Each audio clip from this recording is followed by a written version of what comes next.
let's begin creating our character's fireball projectile special attack. For this, we'll simply need an animation, some particles, and a 3D mesh for our projectile. In the link in the description, you'll find a link to freely download the assets and scripts or macro we created in this video. Feel free to download them and follow along, dissect the particle system, scripts, or macro, or to simply use the completed effect in your game or project. Let's begin by adding our fireball animation to our character's animation controller. And let's add a parameter trigger which we'll call special01, and then make a connection from our idle to our fireball animation state, and then back from our fireball animation state to our idle animation state. And we'll use the special01 trigger as the condition to start our fireball animation.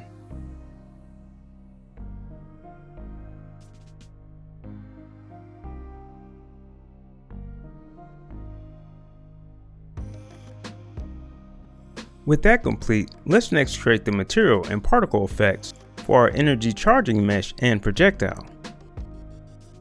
So with our meshes selected, let's create or extract the materials into our material folder. For our projectile fireball mesh material, we can simply change our shader into an unlit particle shader.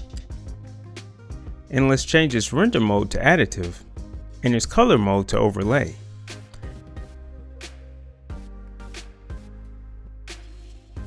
Then let's adjust the color tint in alpha as well as the emission color.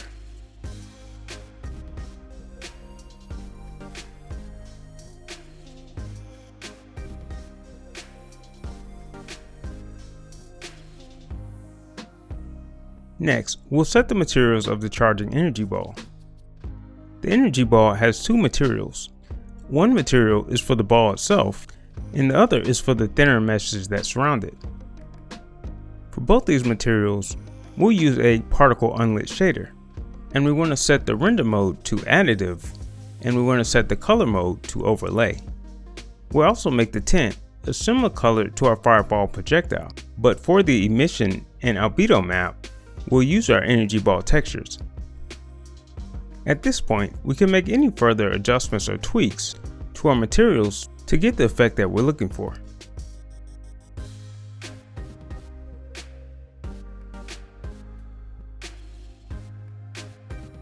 With that complete, let's now begin creating a particle system for our charging energy ball. We'll begin by bringing our energy ball mesh into our scene. And let's first unpack it, since we'll be creating a prefab of this once it's complete. And we'll start by creating a particle system that will be a child of our energy ball game object. We'll start by setting our lifetime to 2 and our starting size to 0.2. We'll next change our emission from 10 to 60 and our shape from a cone to a sphere. And we want to change the radius of our sphere from 1 to 0.1. We next want to go to our render dropdown, and we want to change our render mode to stretch billboard, and we want to then adjust our link scale from 2 to 10.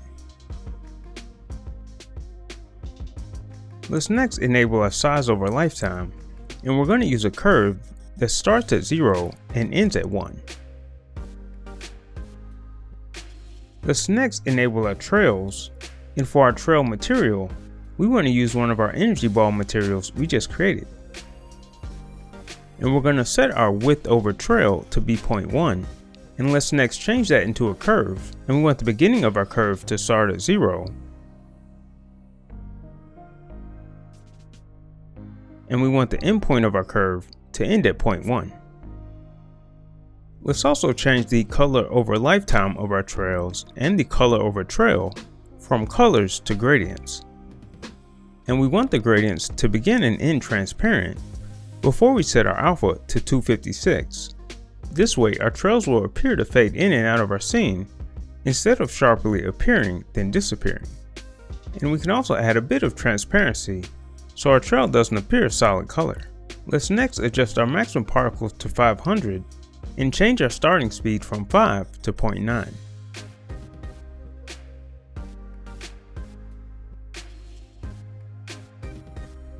And let's also adjust our starting color so our particles appear halfway transparent.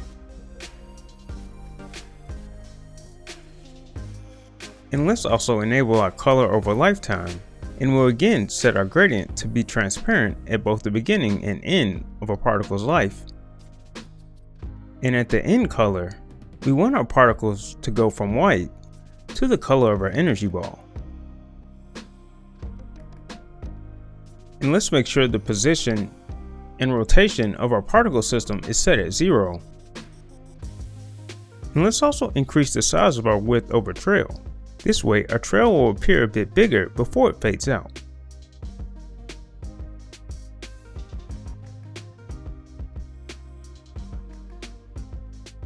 Once we get the effect that we're looking for, we want to then adjust our velocity over lifetime, as well as our starting speed. For our starting speed, we want to change that into a negative. This will allow our particles to appear as if they're coming from the energy ball itself.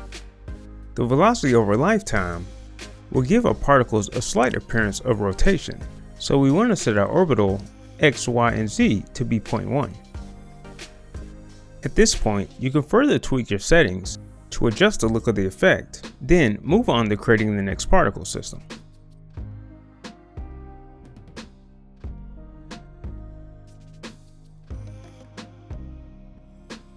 We'll start by changing our starting size to 0.05 and our starting speed to 0. We'll next change our emission shape from a cone to a sphere. We'll next reduce the sphere's radius and radius thickness. If we preview our particles, we can see that they now appear around our emission sphere, but since they don't have a speed, they simply appear and disappear. However, for this particle system, we want it to rotate around our energy ball object. So in order to do this, we can enable our velocity over lifetime and use this orbital effect to rotate our particles around the sphere. This is the basic effect that we wanted from this particle system. So let's go and tweak our settings before moving on.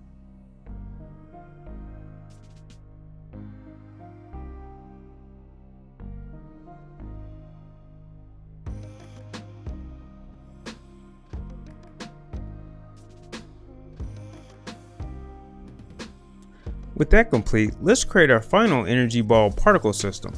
For this particle system, we simply want the energy that appears to be swirling around our ball to appear as though it's being released into our environment. So let's create another particle system as a child of our main particle system, and we'll simply reduce our particle starting size, as well as our starting speed and lifetime, and change our emission shape into a sphere. At this point, we can simply tweak its settings with the techniques we've learned until we're happy with its effects.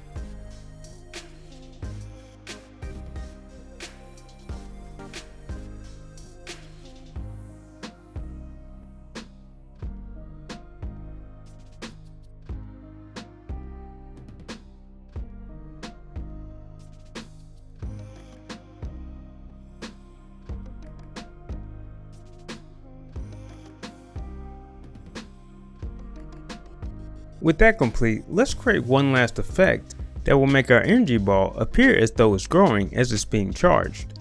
So let's create another particle system as a child of our main particle system. And we'll start by setting our starting speed to 0 and our maximum amount of particles to 1.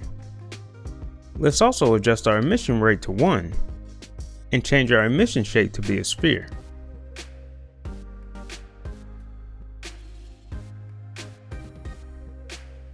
Next, let's go to our render dropdown, and we want to set our render mode to be a mesh, and the mesh we want to use is our energy ball. And for our shape, we'll adjust our radius to its minimum size. Let's also change our material to one of the energy ball materials that we recently created. The two key factors in this particle system are our size over lifetime and our rotation over lifetime. Our rotation will help give the illusion of movement, and our size over lifetime will adjust the scale of our particle energy ball.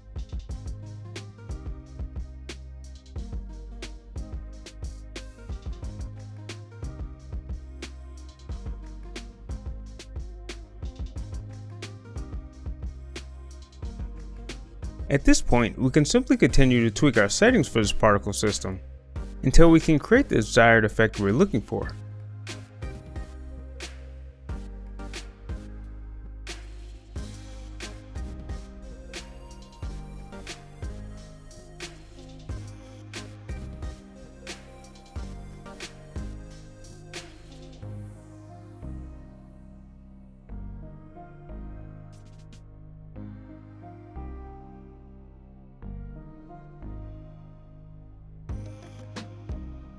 At this point, with our charging energy balls particle system complete, let's drag it into one of our project folders, turning it into a prefab, and delete it from our hierarchy.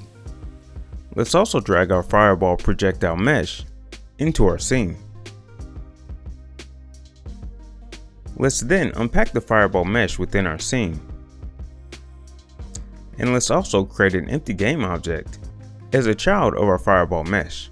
We'll set the X, Y, and Z position and rotation of our empty game object to 0 and add some of our energy swirl meshes to be children of our new game object.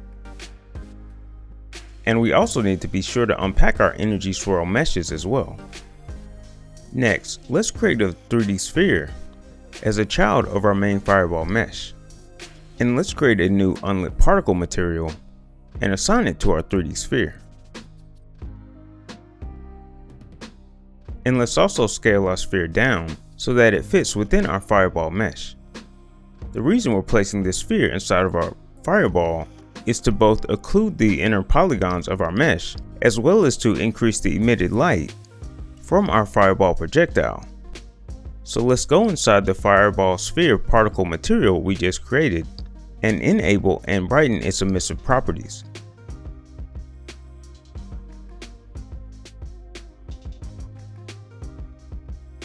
With that complete, let's begin creating the particle systems for our fireball. We'll begin by adding a new particle system as a child of our main fireball mesh game object. The particle system we're creating will give the illusion of the energy surrounding and coming off of our fireball. So let's change our emission shape from a cone to a hemisphere, and we want its rotation to be 180 degrees in the x-axis. And let's also reduce its starting lifetime to 0.4, its starting speed to 3, and its starting size to 0.15.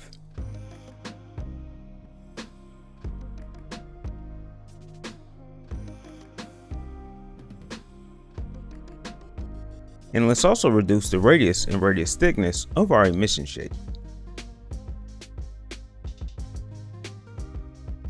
Next, let's go to our render dropdown, and we want to change our render mode from billboard to stretch billboard. And for our stretch billboard, we're going to change our length scale from 2 to -5. Let's next enable our particle system's color over lifetime, as well as velocity over lifetime settings. For our color over lifetime, we simply want our particle to fade in and out in the beginning and end of its lifetime. For our velocity over lifetime, we're going to change the linear z-axis from 0 to -2. This will allow our particles to appear less spread out and more like it's being propelled forward. Let's also enable our particle system size over lifetime.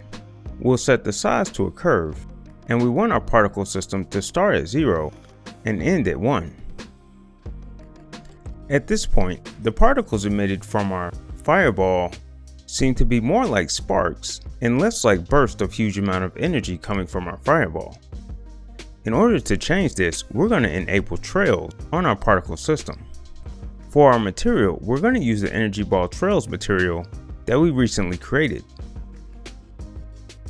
At this point, we can see that we're getting a lot closer to the effect that we're trying to achieve, but in order for our effect to appear correctly, we'll still need to make some adjustments to our trail settings. Let's first disable our dye with particle setting and our inherit particle color. Let's next change our width over trail setting from 1 to 4. And then we'll change that from a constant into a curve. And the reason we increased our value before changing it into a curve is because it allows the maximum value of our curve to be the value we placed as a constant.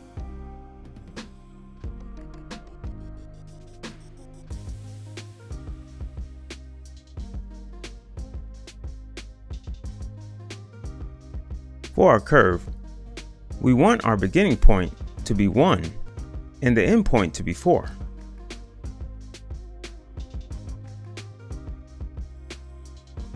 Next, let's set our trail color over lifetime and color over trails to be gradients.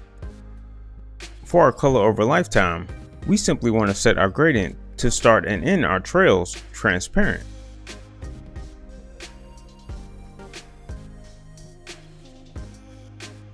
For our color over trails gradient, we're simply going to start our gradient white and end it at black.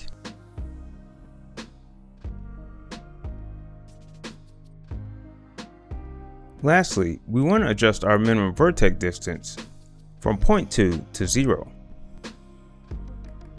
At this point, we can simply increase our emission rate and further tweak our settings until the particle system achieves the effect that we're looking for.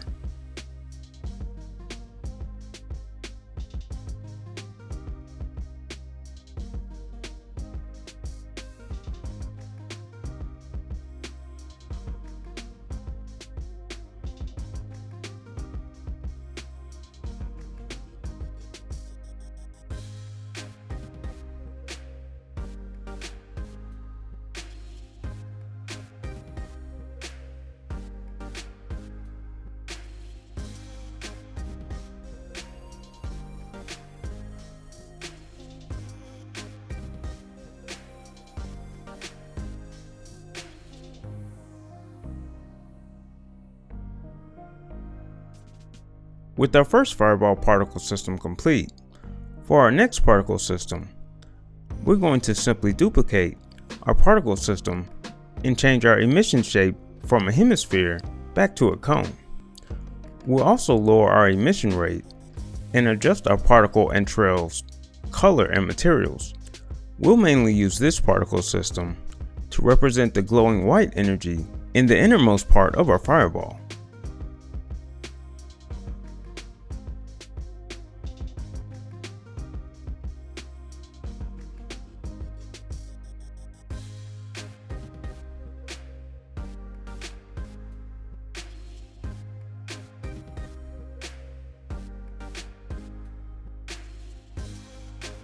With that complete, let's create our last fireball particle system.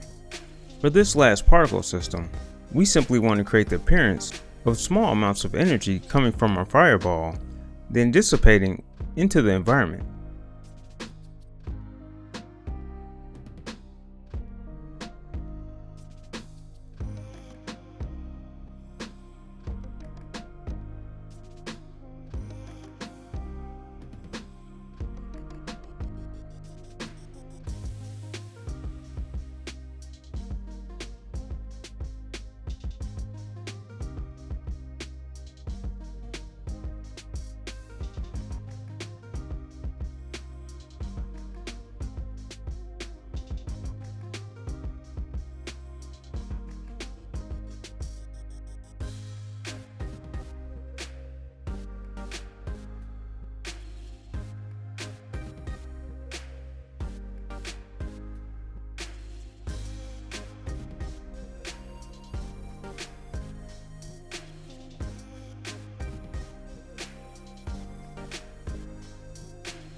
With that complete, let's create a prefab of our fireball and then remove it from our scene.